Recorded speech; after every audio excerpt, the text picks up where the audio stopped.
The King and Queen of Hearts were seated on their throne when they arrived, with a great crowd assembled about them, all sorts of little birds and beasts, as well as the whole pack of cards.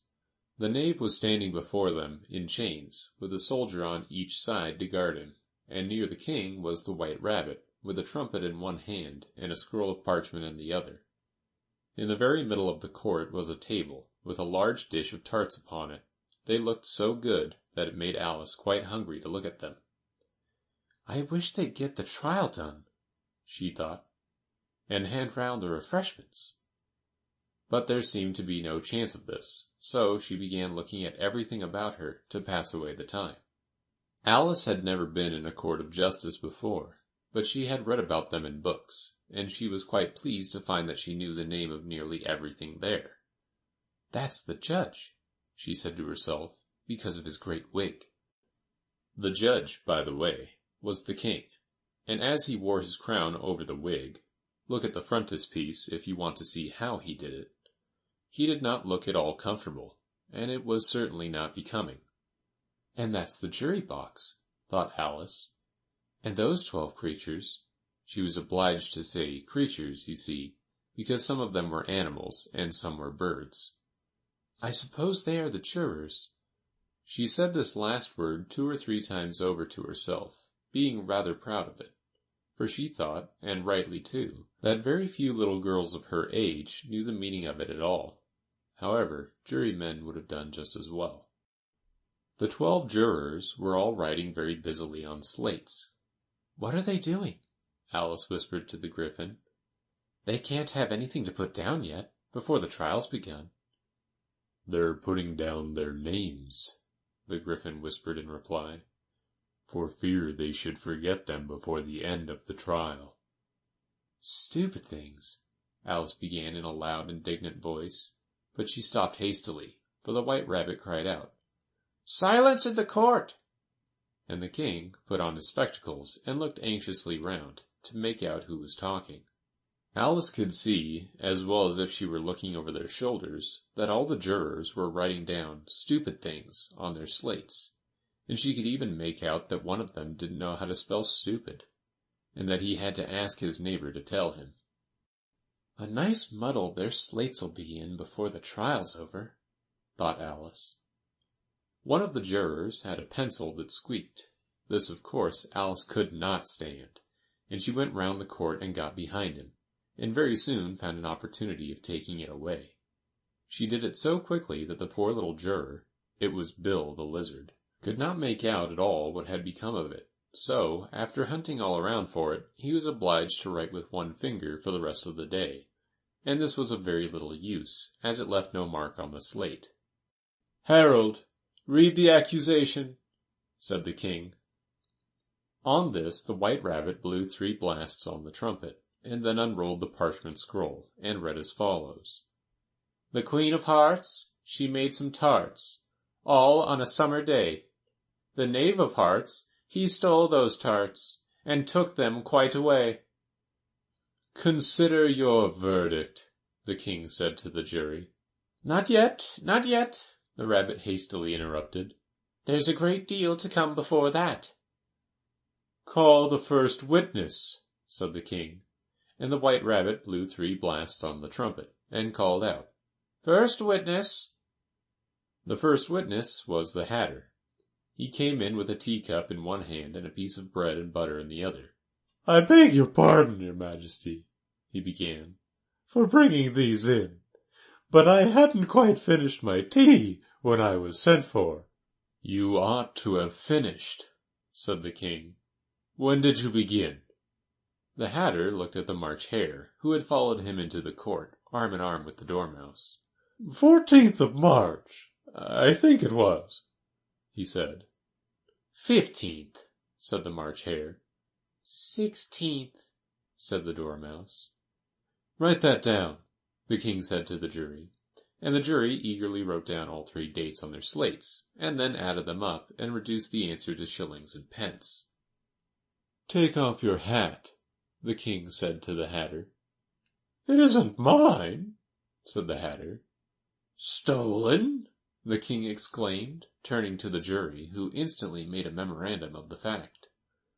I keep them to sell, the hatter added as an explanation.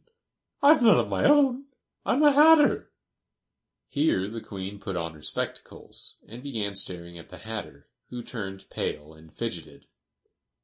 Give your evidence, said the king, and don't be nervous, or I'll have you executed on the spot. This did not seem to encourage the witness at all. He kept shifting from one foot to the other, looking uneasily at the queen, and in his confusion he bit a large piece out of his teacup instead of the bread and butter. Just at this moment Alice felt a very curious sensation, which puzzled her a good deal until she made out what it was. She was beginning to grow larger again, and she thought at first she would get up and leave the court, but on second thoughts she decided to remain where she was as long as there was room for her. I wish you wouldn't squeeze so, said the Dormouse, who was sitting next to her. I can hardly breathe. I can't help it, said Alice very meekly. I'm growing. You've no right to grow here, said the Dormouse. Don't talk nonsense, said Alice more boldly. You know you're growing too. Yes, but I grow at a reasonable pace, said the Dormouse. Not in that ridiculous fashion. And he got up very sulkily and crossed over to the other side of the court. All this time the queen had never left off staring at the hatter, and just as the Dormouse crossed the court, she said to one of the officers of the court, Bring me the list of the singers in the last concert. On which the wretched hatter trembled so that he shook both his shoes off. Give your evidence, the king repeated angrily, or I'll have you executed, whether you're nervous or not. I'm a poor man, your majesty, the hatter began in a trembling voice, and I hadn't begun my tea, not above a week or so, and what with the bread and butter getting so thin, and the twinkling of the tea. The twinkling of the what? Said the king. It began with the tea, the hatter replied. Of course twinkling begins with a T, said the king sharply. Do you take me for a dunce? Go on. I'm a poor man, the hatter went on, and most things twinkled after that. Only the March Hare said. I didn't, the March Hare interrupted in a great hurry. You did, said the hatter. I deny it, said the March Hare. He denies it, said the king. Leave out that part. Well, at any rate, the Dormouse said, the hatter went on, looking anxiously round to see if he would deny it too, but the Dormouse denied nothing, being fast asleep. After that, continued the hatter, I cut some more bread and butter. But what did the Dormouse say? One of the jury asked. That I can't remember, said the hatter.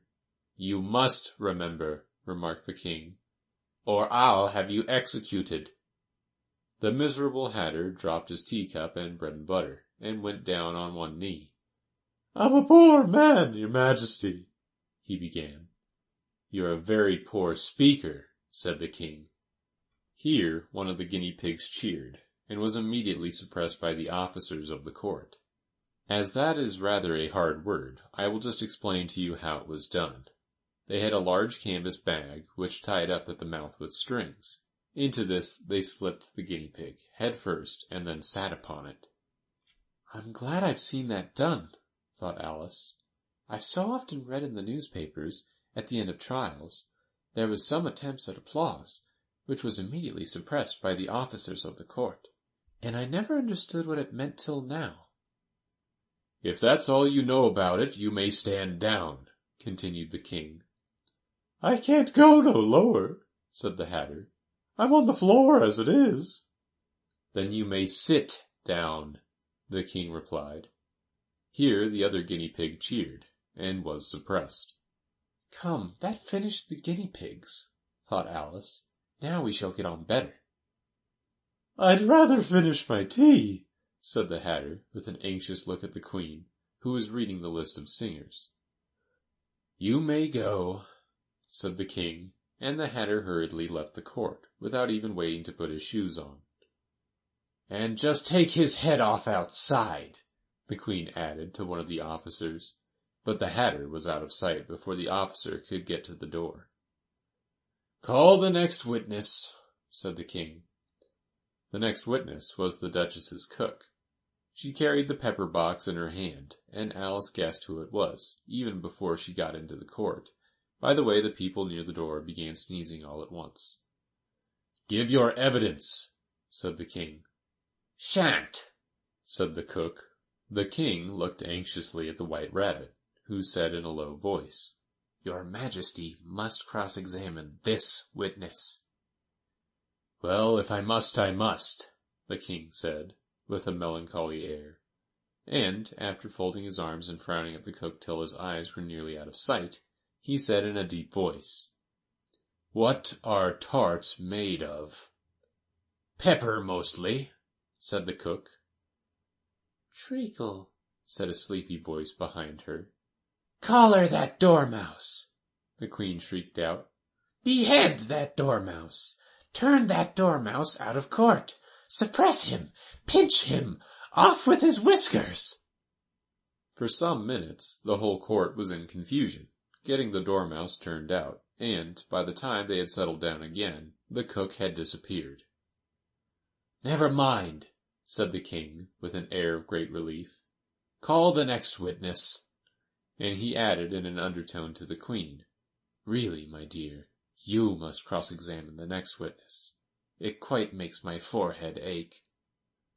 Alice watched the White Rabbit as he fumbled over the list, feeling very curious to see what the next witness would be like. For they haven't got much evidence yet, she said to herself. Imagine her surprise when the White Rabbit read out, at the top of his shrill little voice, the name. Alice! End of chapter 11.